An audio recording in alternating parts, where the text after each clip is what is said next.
Welcome to the Culinary Mechanic Podcast. I'm your host, Simon Zatyrka.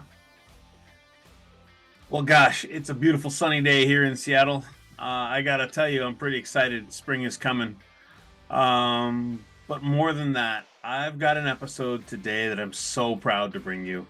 Sometimes in the world you meet people that are just fucking amazing. And I wasn't sure if when I reached out if this guy was even going to respond. And to my delight and surprise, he responded within minutes via email or messaging or something, and said yes. And I was like, okay. And then it took us a couple months to get it all figured out. But today I am delighted to tell you that we have Josh Sharkey from Meez, an amazing piece of software and they are doing some incredible things with regards to recipes and restaurant management. And he's got the Meez podcast as well, where I can't stop listening. Like, I'm a fan. I'm not going to lie. I hope that at some point I develop this podcast into something as well put together as that one. Super excited for you guys to hear this. And so, here we go. Josh, welcome to the podcast. Thank you for coming.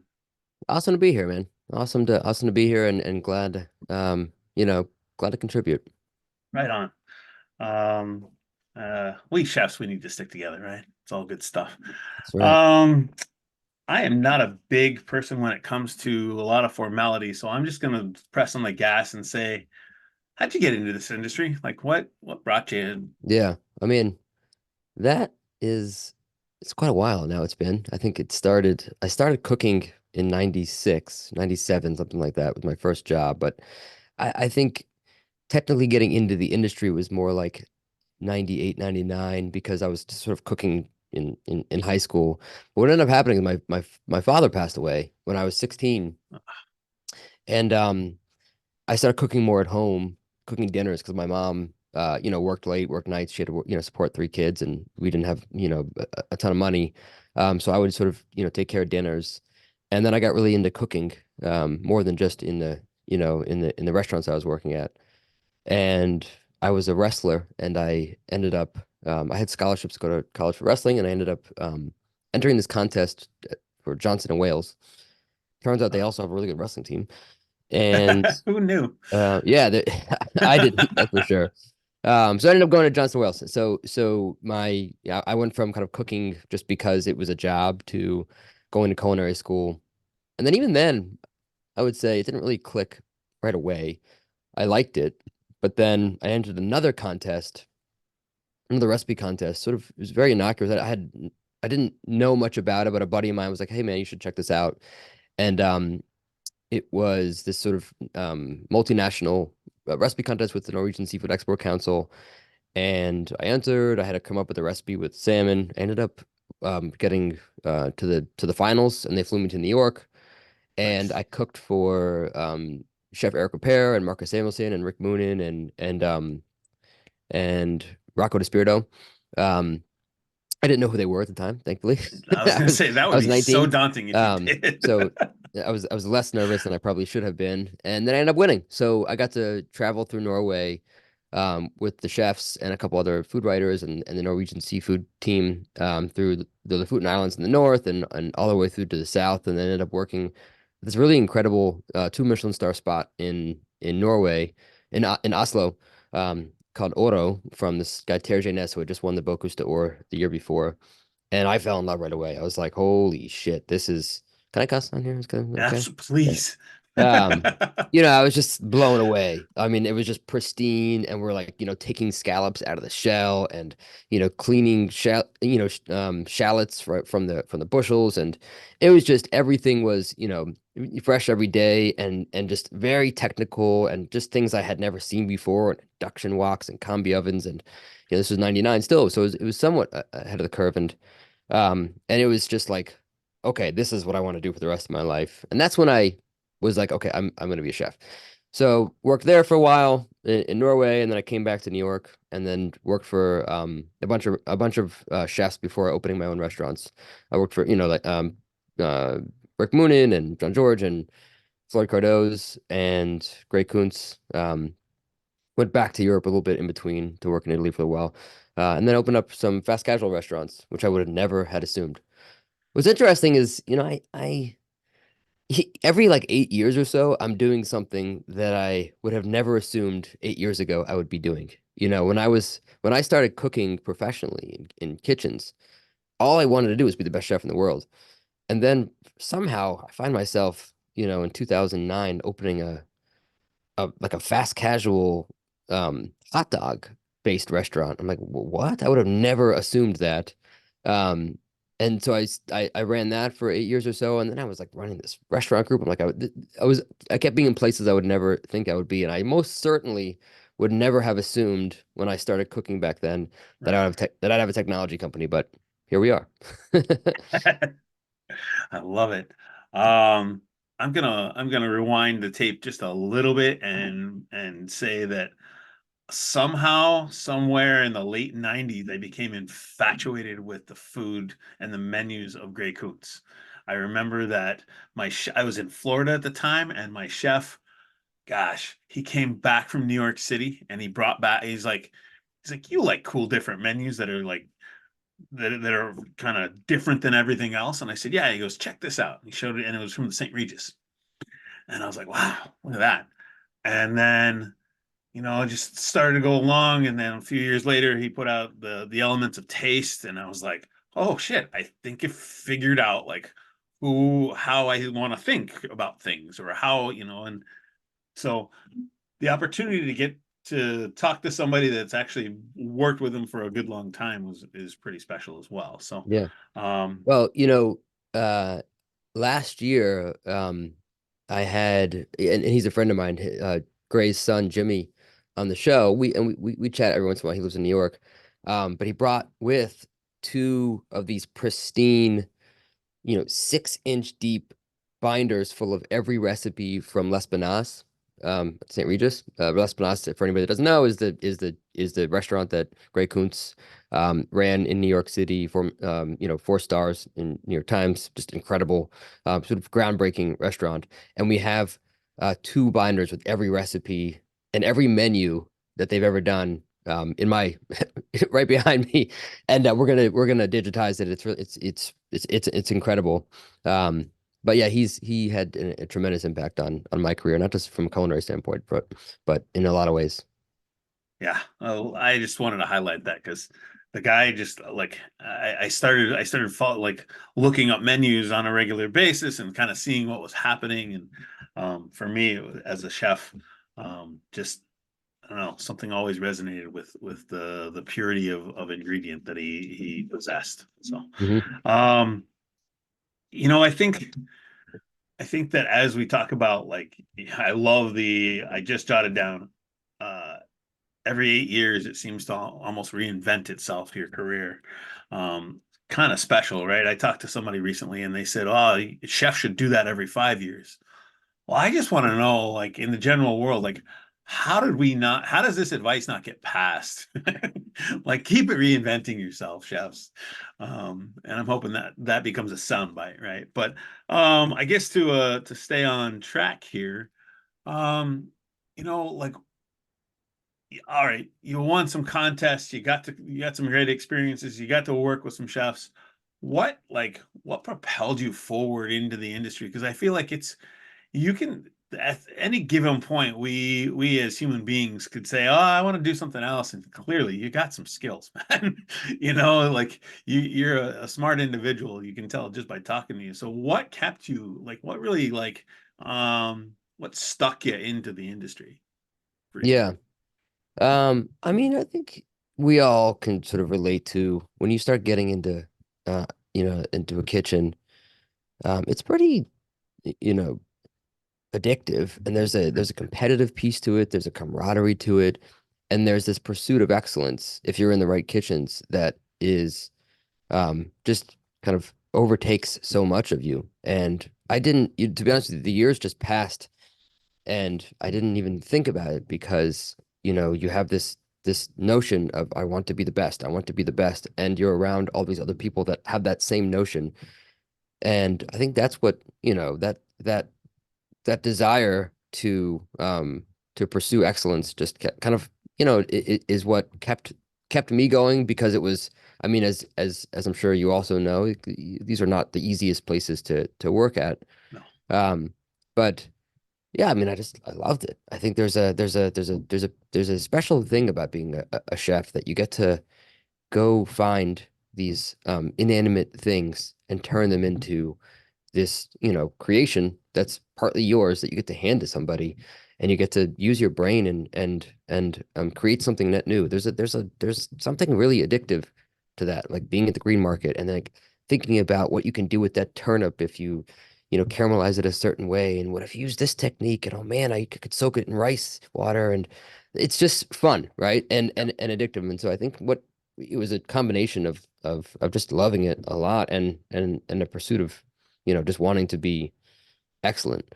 It's funny though, Simon. I feel like one thing that um I do notice now, I mean, I'm 40, 42, almost 43.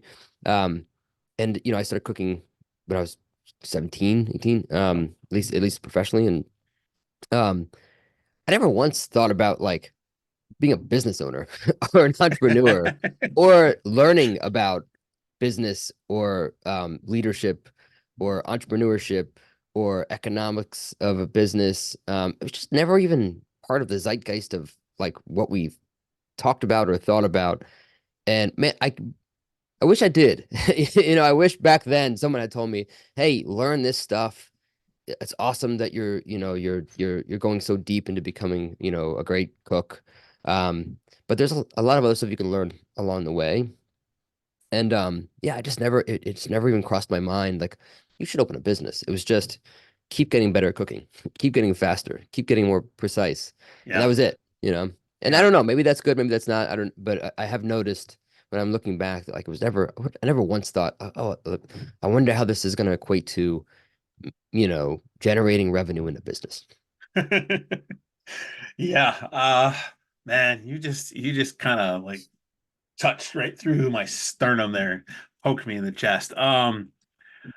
Yeah, I feel exactly the same way. I spent a lot of years cooking, cooking, cooking, cooking, and it wasn't until I probably had 15 years in the business and I worked for a company on the West Coast called the Patina Group. Yeah. And I had a director of operations, and she was this surly woman who smoked a cigarette out of the left side of her mouth. And she'd come in, put down her bag, and say, "Come talk to me." And I'd go out the back door, and she'd light a cigarette, and she'd stick it right up here. And one week, she looked at me and she said, "Your labor cost looks great. How's your back?" And it never occurred to me that like she knew like that was like the connecting of the dots, right? Like she took the way I felt and put it on a P&L all of a sudden, and then it would just be it was that moment where I went, oh, I need like they're paying attention to the dollars that are happening to me. I need to pay attention to that too. And she also used to say, how can you make your costs better if you don't know what they are? And so she used to kind of push us. And so for me, it was like, all right, I got to make money for the company.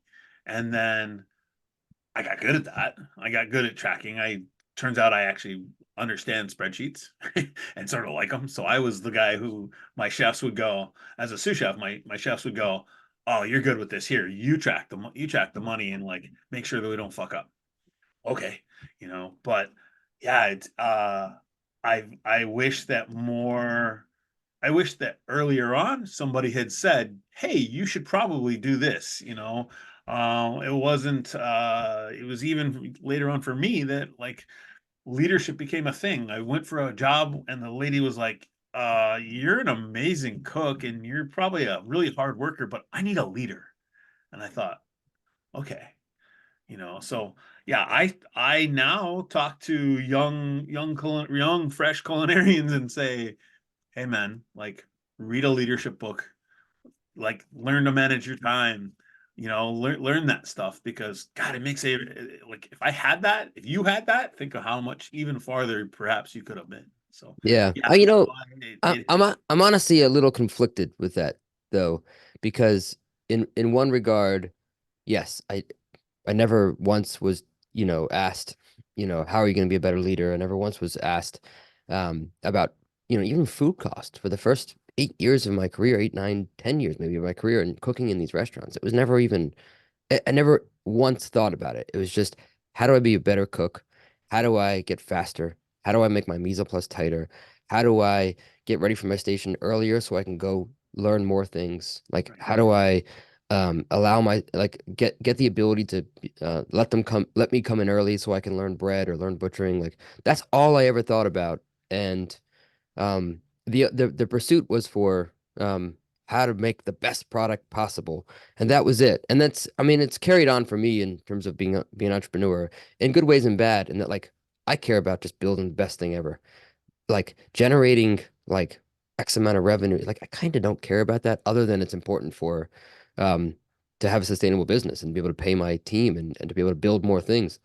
Um, but in some ways, I wonder if it's actually good for us to stay focused at the thing that we're doing at that time in that time period. Because when you're a cook and you're just starting out, I want you to be an incredible cook, and I want you to know the importance of, being on time and getting your station set up, and you being accountable to yourself for, how tight is your mise en place. And I want you to be the one that says it's not good enough, it needs to be more. And I want you to be the one that's asking more questions and coming in early, and that's what you're thinking about. I don't need you to think about food cost percent today, technically, because I want you to be really good at that thing. And then you go to the next level where you actually do need to start thinking a little bit about that. And I wonder if it's actually more beneficial, because you're staying focused on the thing that that's right in front of you, Right. at hand. I didn't even know that I was really good at math and spreadsheets and technology um, until like 10, 12 years into my career, because I just never did it. Right. Then I started doing it. It's like, Right. oh shit, I'm really good at this. Right. Um, so yeah, I don't know. I think there's pluses and minuses to both of them.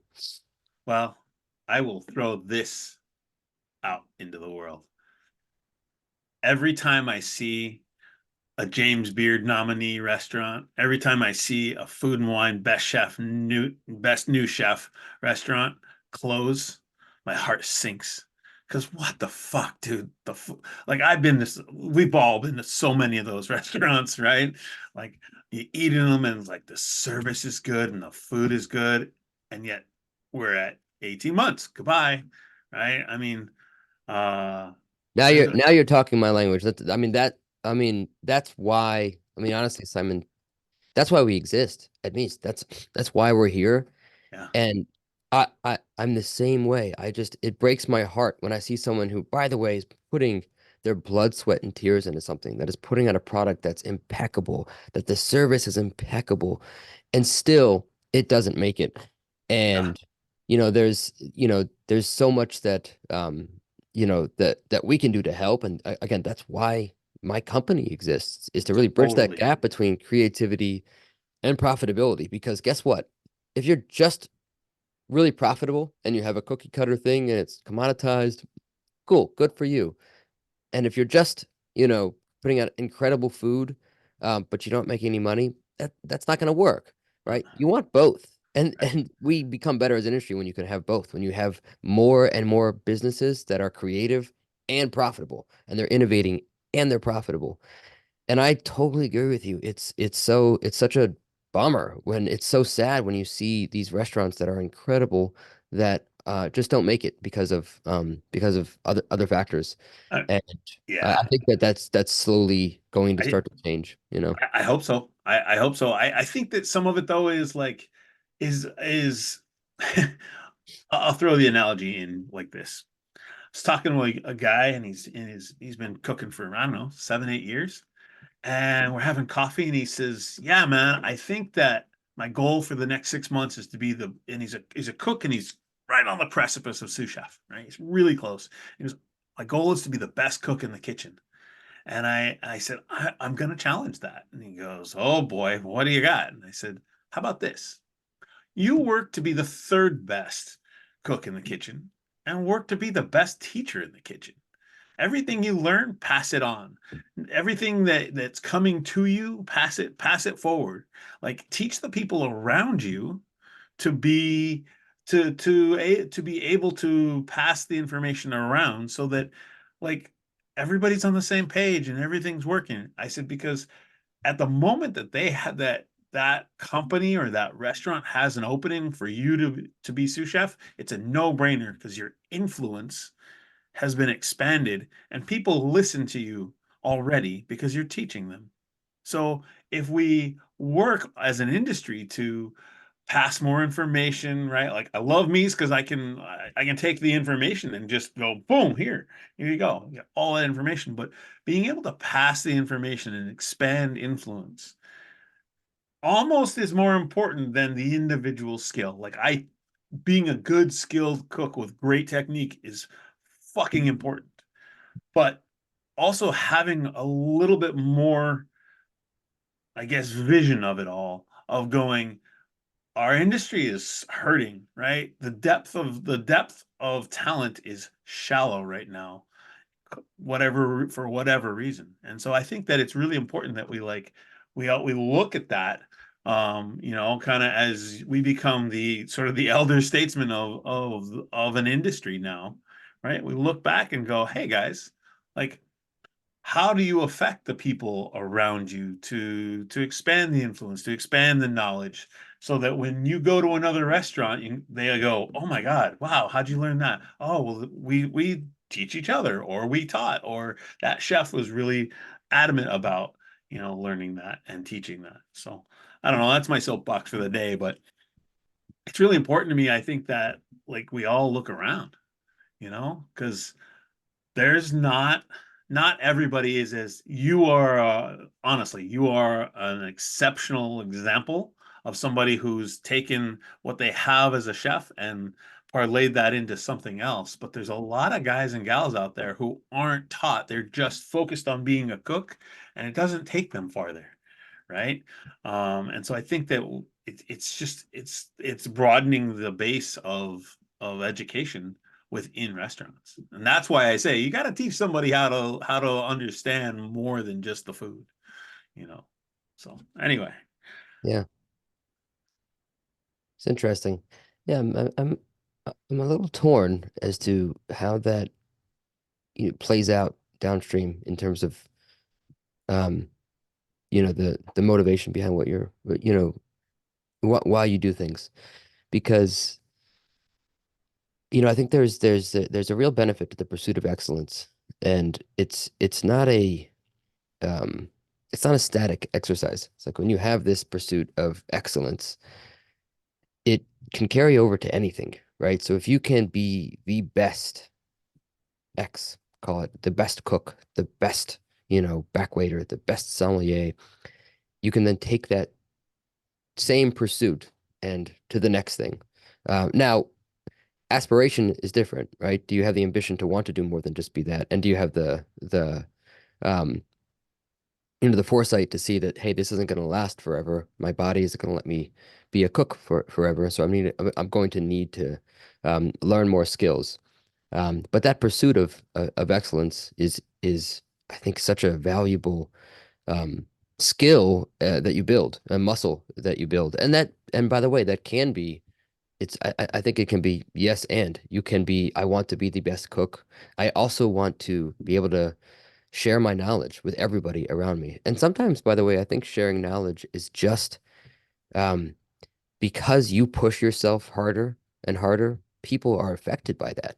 And I think that's the beauty of when you work in a really amazing place, is every cook is out for blood in their own way. And every cook wants to be the best and they're all hungry. And all that does is create, um, you know, new levels of the bar where like we right. just keep pushing and you learn because, that's the environment that you're part of. To your point, yes, I do think that there is less talent pool than there is before. Although I think part of that is just because there's so many more restaurants. When I started cooking in the late 90s, early 2000s, you couldn't get a stage. Like you couldn't actually stage for free at a restaurant. It was a line to be able to go get a Wow. trail at Le Bernardin or Danielle or something like that. And there wasn't a lot of options. Now there's a lot of options, and and because of that, they have a lot more openings, and so there's far more demand than there is supply for the talent. But I think what you're talking about is really, what happens down the road, right? So let's just say you become a great cook, and then you become a sous chef. Okay, then what's the path here for you? Because you how long do you do that for? And then you're going to become a chef at some point, and then you're going to go to another place and be a chef, and then another place, and then maybe you're a corporate chef or you're executive chef of a couple places. Um, but that's there's a lot of effort to that, and I think that's you just have to know what you're getting into ahead of time.